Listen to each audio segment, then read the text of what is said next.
Welcome to the RavensSpace on YouTube. My name is Jason, and this is the RavensSpace Daily, where we talk about Baltimore Ravens news every single weekday. Thank you guys so much for joining me. I know I've been off for a while. As you guys know, I've been moving. You can tell by the background.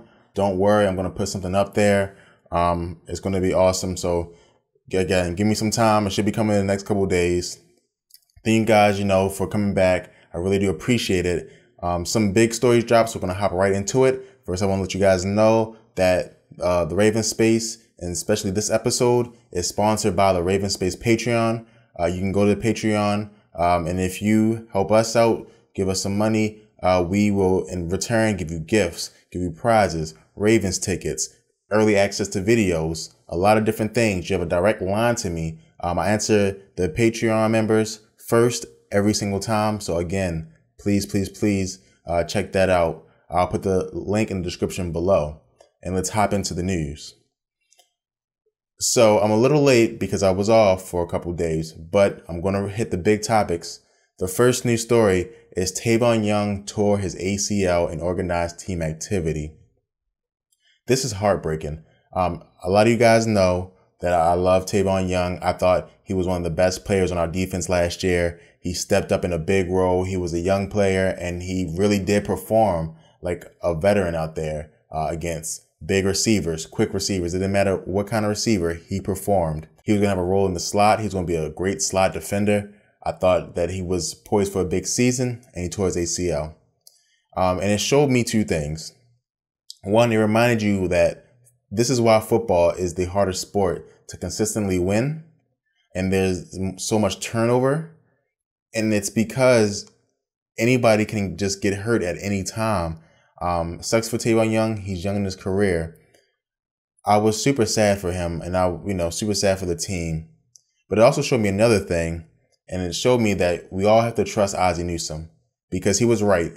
When he re-signed Ladarius Webb, I thought that Ladarius Webb was taking money away from a player that we could have got at a center position, a receiver, at tackle. But it showed that Ozzie was right, because Ladarius Webb was going to step into the slot corner. Now, he didn't play well at slot corner last year, but I think he'll share that role with another corner on the team. Maybe Kennedy, the second-year corner, they'll share that role. I don't think they want to put Marlon at that slot position. I think they want him and Brandon Carr to switch, but I think Kennedy and Ladarius Webb are going to fill in the slot role. I really did think Tavon Young was going to be one of the best slot corners in the NFL, but this again shows that you got to trust Ozzie Newsome, because on the outset, it looked like a foolish thing. But he saw that injuries can happen.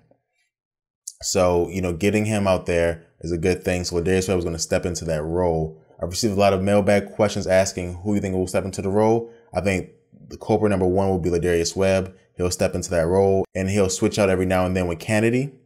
And I really do think that's the way that's going to go. Kennedy's been playing well in training camp. We know Ladarius Webb is. So I really do think that it was going to be a fit there. It shows, again, football is a sport where anything can happen. And it also shows that Ozzie was right one more time. So I'm super sad about it. I wish Tavon Young the best. Hopefully he comes back next year and has a great season. And we're going to move on to the next story of the day, which is more sad news. And it's that Dennis Pitta also suffered another hip injury. And at 31 years old, third serious hip injury.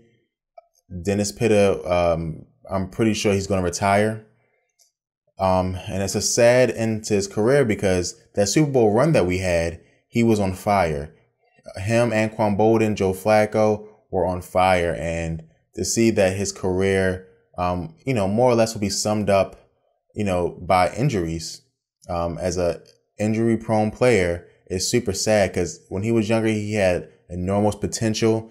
He was now moving into a role where he was going to be a mentor, a veteran who will give you some yards and some touchdowns. But we're going to help bring along the new guys.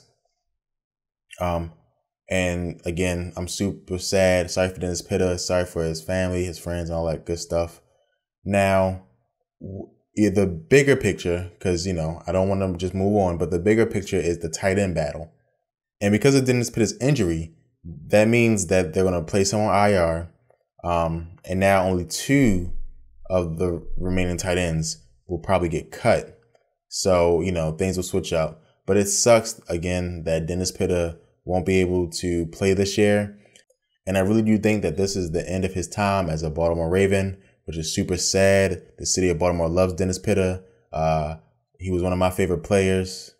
But again, the sun must set on everyone's career. And it sucks that it sets like this for Dennis Pitta. So let me know what you guys think about those injuries in the comments below. I was super sad to see it. Again, football is a tough sport. It is a tough sport. And we're going to move on to the next story. And the next story is about the Ravens, who have signed players to fill some of the voids in our defensive backfield. So the Ravens signed 2 cornerbacks and they cut Kyle Arrington. So the Ravens signed Brandon Boykin and Ahad Sabaz. Sorry if I mispronounced that. Now, Brandon Boykin is a player that I'm sure you've heard of before. He's played in the NFL, a smaller corner who played well in the slot as well. And, he'll have a chance to make the team. Shabazz is more of a young player. I believe he's only 24. And he entered the NFL as an undrafted rookie a couple years ago. So what this means is that the Ravens, after the Tavon Young injury, they didn't believe that Kyle Arrington was going to hold up again. Because, again, Kyle Arrington, after being, a good signing, didn't play last year because he had concussion issues. So now you sign these 2 guys, you get them in, you try to get the work in. Both players have some special team capability. Boykin used to be a returner, I believe, and Shabazz covered, on special teams. So he ran down, tried to tackle the returner.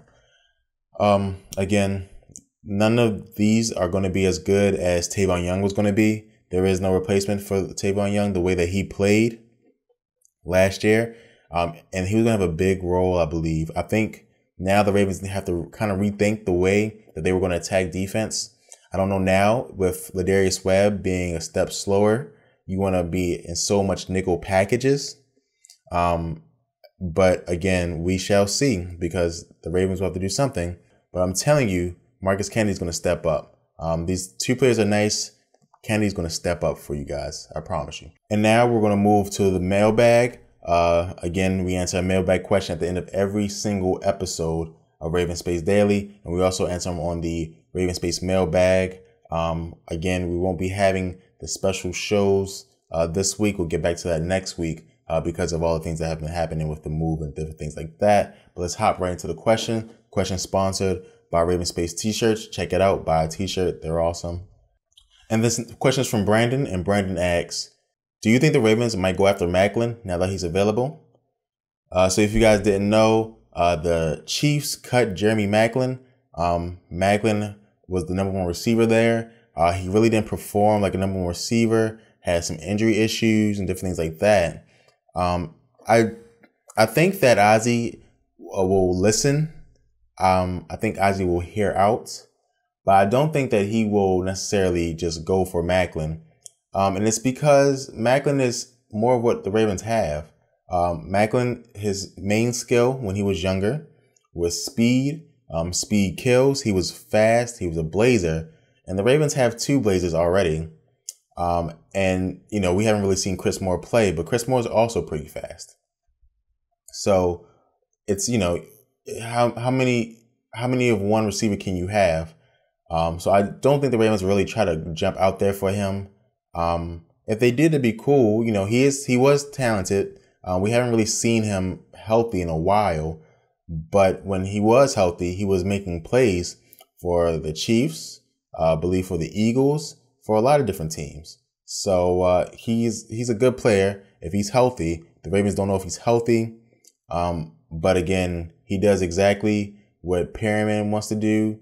He does exactly what Mike Wallace wants to do. Be fast, either get those plays coming across the middle where you can catch and run, or you want to get in back of the defenders with your speed. So I don't think the Ravens will pursue him aggressively, even though he's available, because he's also going to be expensive. So thank you so much for your question, Brandon. That's the end of the episode today. Thank you guys so much. I'm happy to be back talking to you guys. Please share this video. Subscribe to TheRavensSpace on YouTube if you're not subscribed. Check us out on social media. And, be cool, support. I appreciate it. And go Ravens.